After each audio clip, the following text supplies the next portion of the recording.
So I've got a message for some folks that comment to the channel on a regular basis. The Oregon football program has not collapsed and died just because they lost 2 consecutive games. Things are going still pretty well in Eugene. We got Rian Winter on the line from Sports Chat 503. Ryan, good to see you. Hey, good to see you too, Mark. So, yeah, Oregon hasn't collapsed. The recruiting team, is fine. It's a young team. It's just unexpected 2 losses. That's all it is.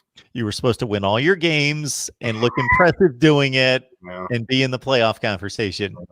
I think the playoff conversation, though, is really kind of, taking a turn for the worse, maybe, for college football. There's just on the level of, what we grew up with bowls and having teams have an opportunity to kind of show off a one last game or have an opportunity to play a different conference. And there was a lot of excitement around the bowl season. And now it feels like there's so much attention on the college football playoff that we've really kind of done a disservice to the rest of those bowls. And this year it's going to be even worse because you're going to have a lot of them canceled. I don't like it. We even see conference championship games now. You've experienced it the last few years in the Pac-12. We see it now, probably Pac-12, certainly Big 12, where it's like people are just like, whatever. Doesn't have anything to do with the playoff. Yeah, well, there was a big discussion when that happened. There were a lot of people with Pac-10 who loved the round robin schedule. They loved the ability to play everybody in the conference and having a true champion and not needing a conference championship game. And they really thought that it might have diluted the product when they added the 2 schools. Not no offense to Colorado and Utah, but just the sense that you don't get a true champion. You have to play that conference championship game. Got Rian Winter on the line. Check out his work on Sports Chat 503 right here on YouTube, covering the Ducks of Oregon taking on Washington this weekend. And again, all signs are pointing up for this program. You had to replace a quarterback who's doing extremely well right now as a rookie in the NFL, an experienced offensive line, the most experienced and one of the best in college football. So there were parts to, and then there are certain teams and programs and coaches that are handling this situation better than others. That's obvious.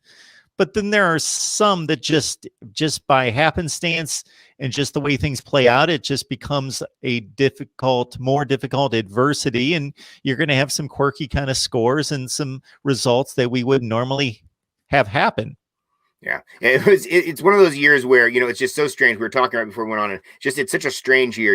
At the beginning of the season, we just wanted to have a season, right? Oregon was set up for a really good year this year. A lot of returning players. They had pretty good expectations, and then it got shortened, and then everything else happened. And then Ducks started the first 3 games, and you're like, okay, hey, this looks good. As soon as they lost these 2 games, you're like, this season's kind of just like practice or whatever. Let's get to the next one.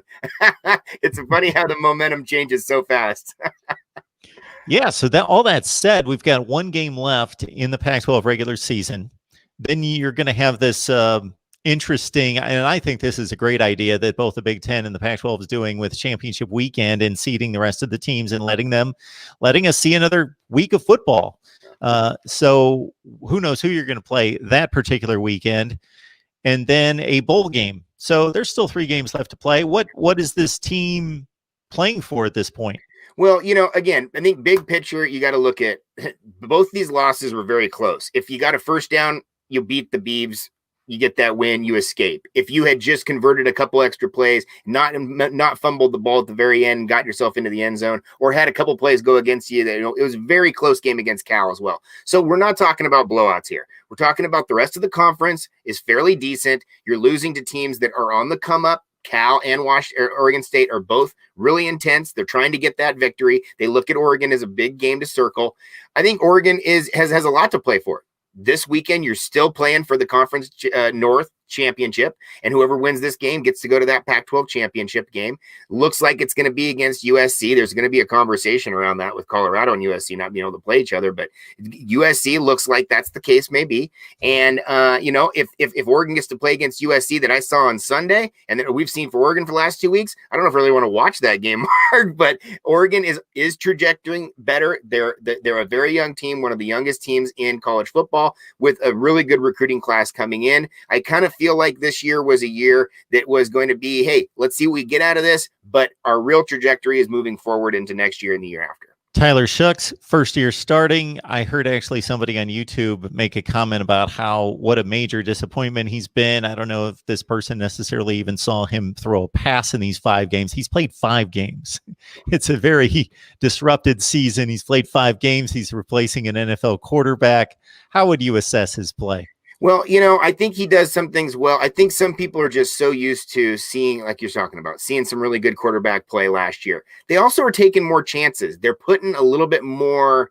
Last year it felt like they really had kid gloves around Herbert. Herbert this year is just lighting the world on fire. Last year he was throwing screen passes to the sideline. So it feels like the different regime in the offensive coordinator, Joe Moorhead, is much more of a gambler. He'll take more risks, and they're asking Tyler to do more things. They do more of the zone read, and it's a real true zone read, whereas Justin Herbert last year wasn't running at all until the very end of the year. And this year Shuck is running all the time.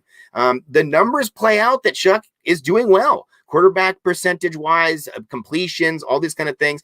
He does find a way to make some really big plays. I think some of his biggest plays are actually when the pocket collapses, he steps through the pocket and he sees the field very well. He tends to put the ball on the money. I think the problem is sometimes that they're misreading the zone read, and he's finding himself in a situation where he's handing off when he should have pulled it. But they're also asking a lot of him. You're right. 5 starts in. We saw the same thing when Marcus Mariota came in. We saw the same thing when Herbert came in as a freshman. We've seen great quarterbacks at Oregon struggle in their first year. There's going to be ups and downs. But I feel like so far, overall, I would give him a B. 64% completion percentage, 11 touchdowns and 4 picks for Tyler Shuck in just these 5 games. So we got the game coming up against Washington.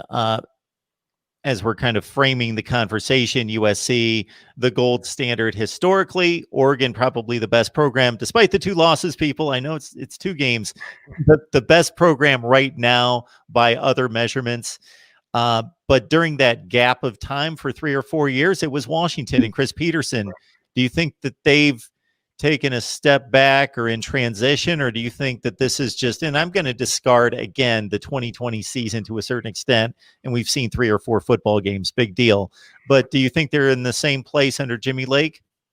It's going to be a while. I think I really respect Washington. There's a lot of kind of a love loss between Oregon and Washington. People they enjoy the rivalry there. They enjoy the hate a little bit. I really respect Washington. I think it's the greatest college football setting on the lake up there. It's beautiful. And I think they have a lot to play for.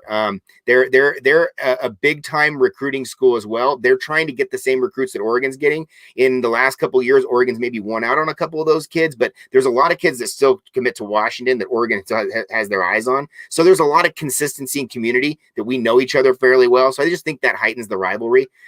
I tend to think that they'll be fine. I think that offensively, they're still trying to find themselves, pro style offense when, in a world where everybody's gone spread and everything else kind of looks a little different, that they have such good defensive players. Their defensive front is one of the most disruptive in the conference. Their offensive line this year is one of the best in the conference. They've got great skill players, and they always tend to find a way. They need to find maybe a little bit more consistency with quarterback, with having a more long-term quarterback because of the way that they've had the grad transfers and whatnot. But some schools find themselves in that position where they have everybody else on the team. They have all the pieces. They're just looking for that one quarterback. So I tend to think that if Washington's able to win this weekend against Oregon, they can kind of reclaim that champion of the North sort of situation going forward. They're going to be a real tough team to beat. All right, folks, lock it in here. If you love college football, Mark Rogers TV, the voice of college football, it's the time of year to do it, certainly, but also get on over to Sports Chat 503. Sports Chat 503, let me pull it up right here.